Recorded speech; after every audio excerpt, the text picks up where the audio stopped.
Di jagat maya, angka donasi bergulir cepat. Deretan figur publik, artis hingga pepengaruh atau influencer berlomba membuka donasi, menggalang miliaran rupiah dalam hitungan jam demi korban banjir bandang di Aceh, Sumatera Utara, dan Sumatera Barat. Inisiatif ini hadir bak kuasa di tengah gurun, mengisi ruang kosong ketika bantuan negara dinilai terlambat menembus wilayah yang terisolasi. Namun di tengah kondisi yang berpacu dengan waktu, halangan muncul. Pemerintah melalui Kementerian Sosial mengingatkan para penggalang dana untuk mematuhi aturan izin terlebih dahulu.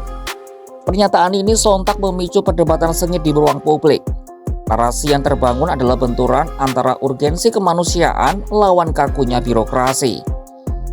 Pertanyaan mendasar pun mencuat, ketika rakyat bergerak lebih cepat daripada negara untuk menolong sesamanya, haruskah niat baik itu tertahan oleh lembaran surat izin?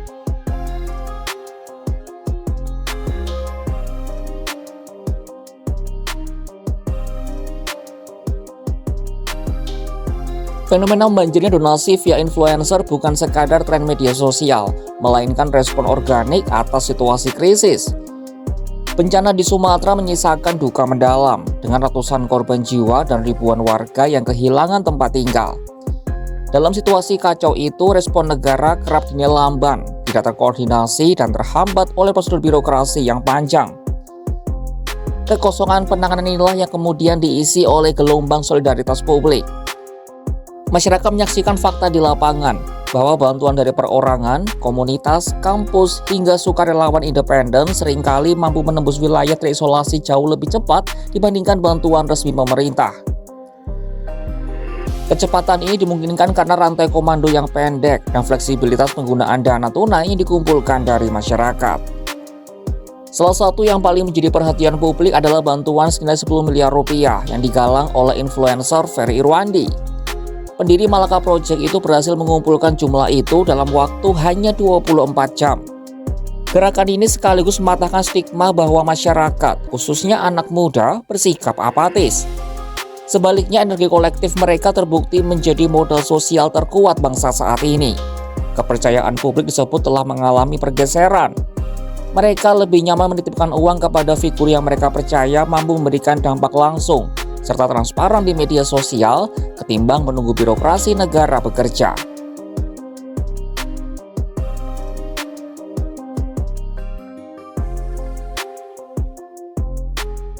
Respon pemerintah terhadap fenomena ini memicu polemik tersendiri. Menteri Sosial Saifullah Yusuf alias Gus Ipul pada Selasa 9 Desember 2025 angkat bicara merespon maraknya aksi solidaritas masyarakat. Ia menekankan pentingnya kepatuhan terhadap regulasi, yakni Undang-Undang Nomor 9 Tahun 1961 tentang pengumpulan uang atau barang. Gus Ipul mengingatkan agar setiap inisiatif penggalangan dana, terutama yang berskala besar, sebaiknya mengantongi izin terlebih dahulu. Tetapi sebaiknya kalau menurut ketentuan itu izin dulu. Ya, izinnya bisa dari kabupaten, kota, atau juga dari Kementerian Sosial. Kalau tingkat nasional, ya, ambilnya dari berbagai provinsi, tentu izinnya harus lewat dari Kementerian Sosial. Ia menekankan aspek pelaporan menjadi elemen paling penting setelah menerima sumbangan dari masyarakat dengan nilai uang yang besar. Untuk penggalangan dana skala besar, kata Gus Ipul, ada standar audit profesional yang bertugas melaporkan detail penggunaan uang donasi. Kalau misalnya 500 juta ke bawah, itu cukup audit intern. Tapi laporannya harus diserahkan ke Kementerian Sosial. Kalau di atas 500 juta, ya harus menggunakan auditor.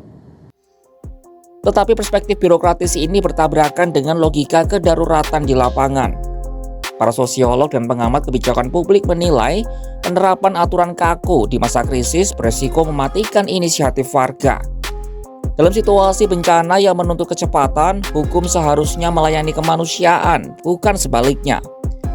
Mekanisme perizinan dalam situasi darurat perlu direformasi. Opsinya adalah mengubah pendekatan dari izin pra-aksi menjadi pelaporan pasca aksi. Dengan metode ini, bantuan dapat disalurkan terlebih dahulu, sementara proses administrasi dilakukan secara paralel atau menyusul setelah situasi mereda.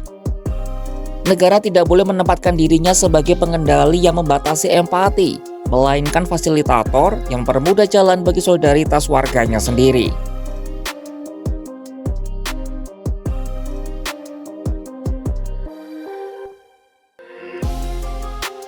Melihat masalah ini, negara harus bagaimana? Poin ini membawa kita pada peran ideal negara dalam ekosistem gotong royong modern.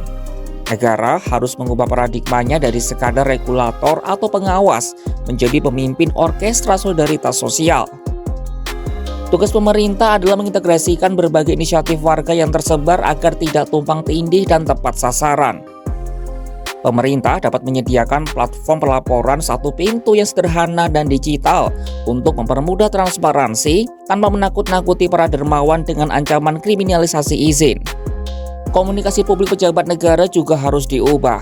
Alih-alih membandingkan jumlah bantuan negara dengan donasi warga yang dapat melukai perasaan publik, negara harus secara terbuka mengakui solidaritas warga sebagai mitra strategis.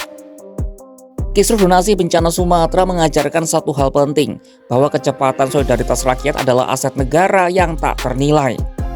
Namun ia membutuhkan rel yang aman agar tidak tergelincir. Perdebatan antara izin dan urgensi seharusnya tidak menjadi tembok penghalang bantuan. Negara harus hadir bukan untuk mengerem laju kedermawanan dengan birokrasi usang tahun 1961, melainkan untuk menjamin bahwa setiap rupiah yang disumbangkan rakyat dikelola dengan transparan dan akuntabel. Sinergi antara fasilitas negara, aturan yang fleksibel, dan ketulusan relawan adalah kunci pemulihan. Pada akhirnya, negara yang kuat dinilai dari seberapa mampu ia memfasilitasi warganya untuk saling tolong-menolong tanpa rasa takut akan jeratan administrasi. Saksikan kabar lainnya hanya di kanal YouTube Kompas.com.